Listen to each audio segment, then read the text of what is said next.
الحمد لله الذي زين النبيين بحبيبه المصطفى ومن على المؤمنين بنبيه المجتبى. الصلاة والسلام على سيدنا ومولانا محمد خير الورى وآله وأصحابه المتأدبين بالتقوى. قال الله تعالى في كلامه المجيد: قل بفضل الله وبرحمته فبذلك فليفرحوا. صدق الله مولانا العظيم وصدق رسوله النبي الكريم الأمين ونحن على ذلك لمن الشاهدين والشاكرين والحمد لله رب العالمين.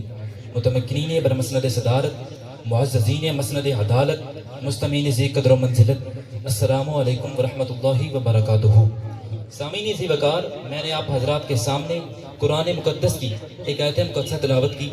رب کائنات نے ارشاد فرمایا: قل بفضل اللہ وبرحمتہ فبذلک فلیفرحوا. اے محبوب، آپ اعلان فرما دیں کہ جب بھی تم پر اللہ کا فضل اور اس کی رحمت ہو بس چاہیے کہ تم خوشی کرو. تو سامعین ذی وقار، اس آیت میں ذالک اس میں اشارہ ہے، اس کا مشار الیہ فضل اور رحمت ہیں. اب اس میں اشارہ واحد ہے اور اس کا مشار الیہ وہ تثنیہ کیوں ہے؟ علامہ قرطبی اس کا جواب دیتے ہوئے فرماتے ہیں کہ العرب تأتی بذالک للواحد والاثنین والجمع. یعنی اہل عرب بعض اوقات ذالک کے ساتھ ہی واحد، تثنیہ اور جمع کی طرف اشارہ کر لیتے ہیں. تو سامعین ذی وقار، اصل میں جس دین کو ہم مانتے ہیں اسے دین فطرت کہتے ہیں. اب دین فطرت کیوں کہتے ہیں؟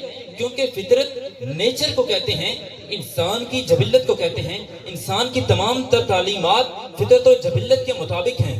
رب کائنات نے انسان کی فطرت میں یہ بات رکھ دی ہے کہ جب بھی انسان پر انعام ہوتا ہے تو وہ خوش ہوتا ہے.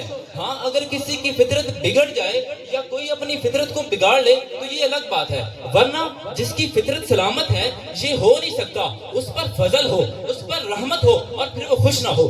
تو سامعین ذی وقار، رب کائنات نے اپنے حبیب کو عظمت حسی بھی عطا کی اور عظمت مانوی بھی عطا کی. اب عظمت حسی کسے کہتے ہیں؟ عظمت حسی وہ عظمت ہوتی ہے جسے حواس خمسہ یعنی ایکسٹرنل فائیو سینسز جسے ایکسیپٹ کرتی ہیں، جسے دیکھتی ہیں، جسے محسوس کرتی ہیں، اسے عظمت حسی کہتے ہیں. رب کائنات نے اپنے حبیب کو عظمت حسی بھی عطا کی اور عظمت مانوی بھی عطا کی. عظمت مانوی اس طرح کہ یورپ میں ایک انگریز اورینٹلسٹ، اس نے کتاب لکھی، لکھنے والا بھی انگریز، چھاپنے والا بھی انگریز، ملک بھی انگریزوں کا. سامعین ذی وقار، اس نے کتاب لکھی، کتاب کا نام ہے دی 100، اس کا معنی ہے 100 اور دی کی وجہ سے خاص 100. اس نے تاریخ انسانی کا مطالعہ کیا اور 100 اہم شخصیات جنہوں نے تاریخ انسانی پر اہم اثرات مرتب کیے ان پر اس نے کتاب لکھی. تو سامعین ذی وقار، جب وہ اپنی کتاب لکھنے لگا اس نے سوچا کہ کتاب کا آغاز اس سے کیا جائے جو ان 100 کا بھی سردار ہے. تو سامعین ذی وقار، لکھنے والا کرسچین ہے، عیسیٰ علیہ السلام کا امتی ہے، لیکن وہ اپنی کتاب کا آغاز عیسیٰ علیہ السلام سے نہیں کرتا. وہ اپنی کتاب کا آغاز اپنے انگریز سائنسدانوں آئنسٹائن اور نیوٹن کے نام سے نہیں کرتا، بلکہ وہ اپنی کتاب کا آغاز ذکر مصطفیٰ سے کرتا ہے. سامعین ذی وقار، اس نے 150 صفحے لکھ دیے. میں صرف ایک جملہ پڑھوں گا. وہ کہتے ہیں کہ he was the only man in the history who was supremely successful on the both religious and secular level. وہ کہتے ہیں مسلمانوں تمہیں مبارک ہو، اگر تم کہو کہ تمہارے نبی سب سے اونچے ہیں تو کوئی اعتراض کر سکتا ہے کہ ہر امتی کو اپنا نبی اونچا ہی نظر آتا ہے. وہ کہتے ہیں میری طرف دیکھو، میں تمہارے نبی کا عاشق بھی نہیں، تمہارے نبی کا میں نے کلمہ بھی نہیں پڑھا. وہ کہتے ہیں میں صرف عقل کا چراغ لے کے نکلا تھا. وہ کہتے ہیں مسلمانوں تمہیں مبارک ہو، جس طرح تمہارے نبی اس کی دنیا میں سب سے اونچے ہیں اسی طرح تمہارے نبی عقل اور فہم و فراست کی دنیا میں بھی تمہارے نبی سب سے اونچے ہیں. تو سامعین ذی وقار، آج ہمارے لیے لمحہ فکریہ یہ ہے کہ ہم نے حضور کا جشن تو منایا لیکن ہم حضور کا مشن بھول گئے. تو اس لیے کسی نے کہا کہ ہے تجھ کو بدلنا تو اب وقت بدل جا، ہے تجھ کو بدلنا تو اب وقت بدل جا. اے بحر عمیق، اپنے کناروں سے اچھل جا، غافل تجھے پا کر لے آئے ہیں جال. او تو باز ہے بلبل نہیں، گلستان سے نکل جا. او تو باز ہے بلبل نہیں، گلستان سے نکل جا. اور باطل سے نہ ڈر، جنگ کے میدان میں اتر جا. باطل سے نہ ڈر، جنگ کے میدان میں اتر جا. رکھ حق پہ نظر، ماہ و سریا سے گزر جا.